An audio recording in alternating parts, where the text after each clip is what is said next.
Welcome back અને મહામંથનમાં બીજા મહત્વના મુદ્દા પર ચર્ચા કરવી છે અને એ મુદ્દો કે પાણી એ ધરતીનું અમૃત છે. આ વાત સૌ કોઈ જાણે છે, પરંતુ આ અમૃત પર સંકટ સમાન કેટલાક કેમિકલ માફિયાઓ ત્રાટક્યા છે. પંચમહાલની વાત કે જ્યાં કેમિકલ માફિયાએ ઘોઘંબાના નવાકુવા ગામના કોતરમાં કેમિકલનો નિકાલ કર્યો. ટ્રેક્ટર ભરી કેમિકલનો નિકાલ કરતા નદીનું પાણી લીલા રંગનું થઈ ગયું અને કેમિકલના કારણે આસપાસના વિસ્તારોમાં તીવ્ર દુર્ગંધ અને સાથે ખેડૂતોને પણ એ ડર સતાવી રહ્યો છે કે આ પાણી પાકમાં જશે, પાક ઉગશે, એ જશે અને લોકોની શું હાલત થશે. એટલે સીધો સ્વાસ્થ્યની સાથે અહીંયા સવાલ. આ વાત થઈ પંચમહાલની. આવું તો કેટલીય જગ્યાએ થયું છે. તમે કેટલીય વાત સાંભળી હશે. કેમિકલ માફિયાઓના પાપે સામાન્ય લોકોએ ભોગવવું પડે છે. CPCB central pollution control board કે જેણે એક રિપોર્ટ આપ્યો હતો સાબરમતી નદીનો, ભારતની બીજા નંબરની સૌથી પ્રદૂષિત નદી. પ્રદૂષણ નિયંત્રિત બોર્ડનો ડ્રોન સર્વે એવું કહે છે કે 52 સ્થળો પરથી નદીમાં ગટરનું પાણી જાય છે, ઔદ્યોગિક કચરો ઠલવવામાં આવે છે. સાબરમતી નદીના પ્રદૂષણની સીધી અસર નદી કિનારે આવેલા ગામોમાં અનુભવાઈ રહી છે. એટલે સામાન્ય લોકો ત્યાં હેરાન થઈ રહ્યા છે. હવે વાત ખેડાની. ખેડામાં પણ અમદાવાદના વટવા વિસ્તારના કેટલાક કેમિકલ માફિયાઓ દ્વારા ટેન્કર દ્વારા કેમિકલ વેસ્ટ નદીમાં ઠાલવી દેવામાં આવે છે. વડોદરા જિલ્લામાંથી પસાર થતી મહીસાગર નદી કે જ્યાં પણ કેમિકલ યુક્ત કંપનીઓ દ્વારા કેમિકલ છોડવામાં આવે છે અને કેમિકલ યુક્ત પ્રદૂષિત પાણી સિંગરોટ મહીસાગર નદીમાં ત્રિવેણી સંગમ રૂપે ભેગું થાય, જ્યાં અસંખ્ય માછલીઓ મૃત્યુ પામી. એ વાત પણ તમે સાંભળી. કેટલાય જળચર જીવોનો નાશ થયો. સવાલ આ વાતને લઈને અનેક થઈ રહ્યા છે. એક જગ્યાએ ફાયદો થઈ રહ્યો છે, બીજી જગ્યાએ લોકોના સ્વાસ્થ્ય પર વાત આવીને ઉભી રહી જાય છે. કેમિકલ માફિયાઓના પાપે સ્થાનિકો કેમ હેરાન થાય? વરસાદી પાણીને આડમાં કેમિકલ છોડનાર માફિયાઓ કોણ છે? સવાલ એ પણ કે કેમિકલ માફિયાઓને જીવાદોરી સમાન નદીને કેમ પ્રદૂષિત કરે છે? કેમિકલના કારણે ખેડૂતોના પાકને નુકસાન થાય તો પછી જવાબદારી કોની? અને એ પણ એક સવાલ કે માફિયાઓની સામે જીપીસીબી કેમ પગલાં નથી ભરતું? કારણ કે એક નહીં, અલગ અલગ ઘટનાઓ જણાવી જીપીસીબી સામે આ વાત આવી હશે અને એ અધિકારીઓએ શું પગલાં ભર્યા? અહીંયા સૌથી મોટો એ સવાલ થાય છે. જવાબ મેળવવાનો પ્રયત્ન કરીશું, પરંતુ એ પહેલા ત્યાંના સ્થાનિકો કેટલાક છે, તેઓ શું કહી રહ્યા છે એ એકવાર સાંભળી લઈએ. અમારા ખેતર છે, હા, રોડ ઉપરથી અંદર થોડું અડધા કિલોમીટર જેવું છે અને અહીંયા આગળ એક ટ્રેક્ટર વાળો આવ્યો બપોરના સમયમાં.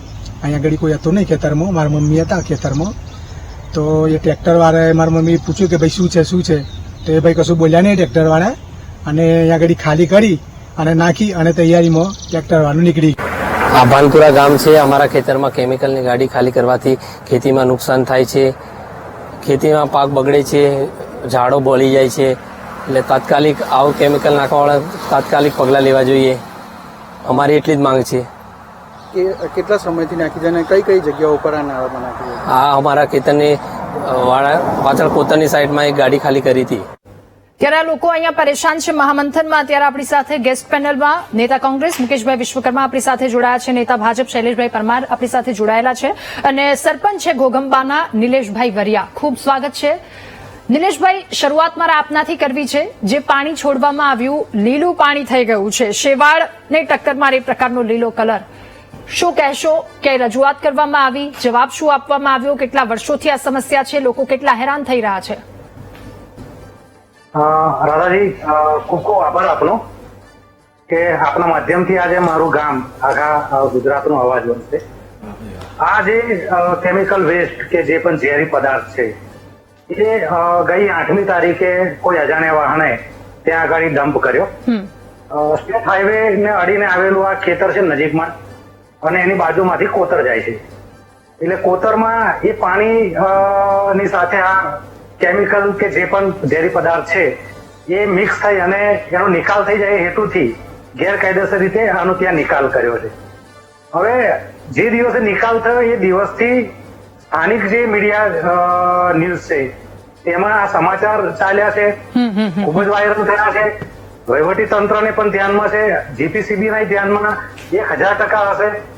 પણ અત્યાર સુધી આજ દિન સુધી જીપીસીબી ના કોઈ અધિકારી આ સ્થળ ઉપર હજી આવ્યા નથી. આપ જે જોઈ રહ્યા છો તે પાણીનો ફક્ત કલર બદલાયો છે એવું નહીં, એ પાણી બહુ જ દુર્ગંધ મારે છે અને સ્વાભાવિક રીતે પાણીમાં જે પણ કેમિકલ હશે એ હાનિકારક હશે. નિલેશભાઈ, એક સ્થાનિક એવું કહી રહ્યા છે કે અગાઉ પણ વર્ષ પહેલા પણ આ પ્રકારે કેમિકલ ઠાલવવામાં આવ્યું હતું, ત્યારે રજૂઆત ત્યારબાદનું કોઈ કાર્યવાહી કરવામાં આવી?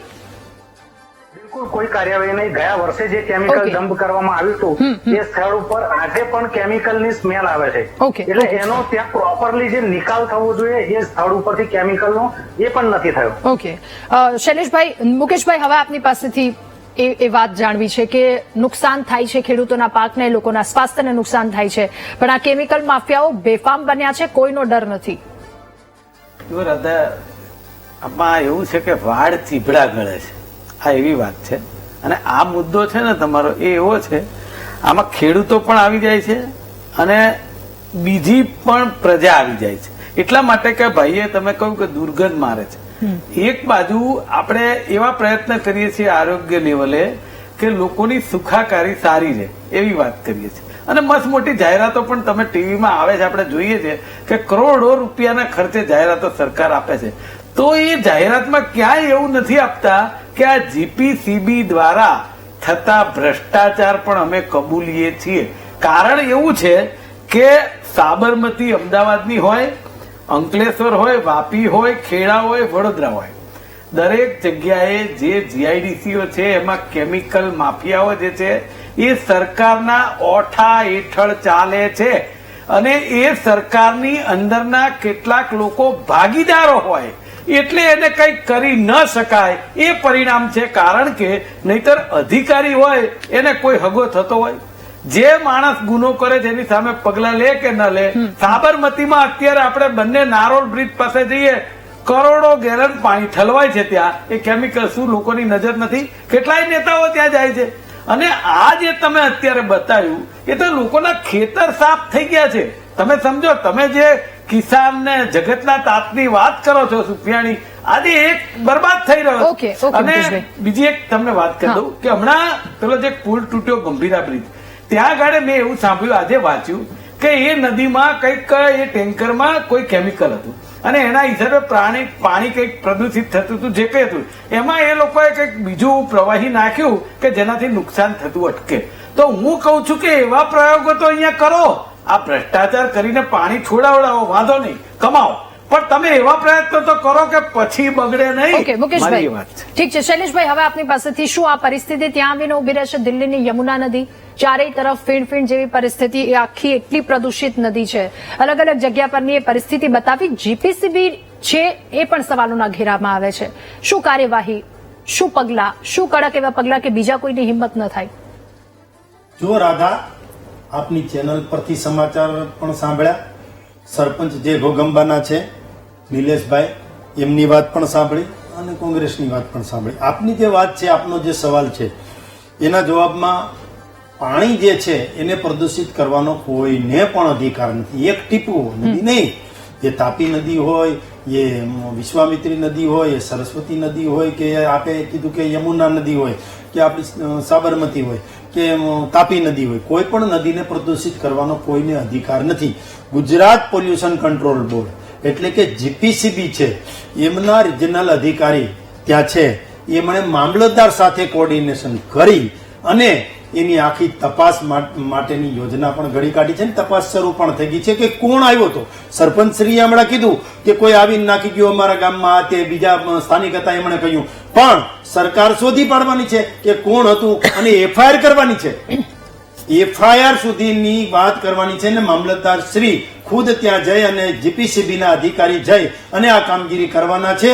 જે કેમિકલ વાળી જે વસ્તુ હતી અથવા તો જે દ્રાવ્ય હતું એ તે નદી અથવા તો કોઈ ખાડી છે એમાં નાખવાનો કોઈને અધિકાર નથી. આમાં ટાસ્ક ફોર્સની રચના પણ કરવાની ફરજ પડે તો એ પણ કરશું. સીપીટી બનાવેલા છે. આપણે માનો કે સાબરમતી છે કે સુરતની તાપી નદી છે, એમાં ક્યાંક ખાડીપુરની વાત આપણે થોડા ટાઈમ પહેલા કરી હતી, તો ખાડીપુરમાં કેમિકલ વાળું પાણી ઠલવ્યું હતું અને પાણી દૂષિત કર્યું હતું, તો એના ઉપર પણ જીપીસીબીએ પગલા લીધા છે, એને પણ નોટિસ આપી છે અને એની કંપનીઓને સ્થગિત કરી છે. અને જે સંયુક્ત શુદ્ધિકરણ પ્લાન્ટ, રાધા, સંયુક્ત શુદ્ધિકરણ પ્લાન્ટ બનાવવાની વાત છે અને સંયુક્ત શુદ્ધિકરણ પ્લાન્ટ બનાવી 1100 કરોડના ખર્ચે એ પ્લાન્ટ બનાવવાનો ને એ પ્લાન્ટના માધ્યમથી એ જે કેમિકલ વાળું દૂષિત પાણી છે જેનાથી ચામડીના રોગો થાય છે, જેનાથી નુકસાન થાય છે, જમીનને નુકસાન થાય છે, ખેતીમાં નુકસાન થાય છે, બાળકોને તકલીફ થાય છે, આવું પાણી દરિયામાં 11 કિલોમીટર સુધી અંદર ઠાલવવાની યોજના છે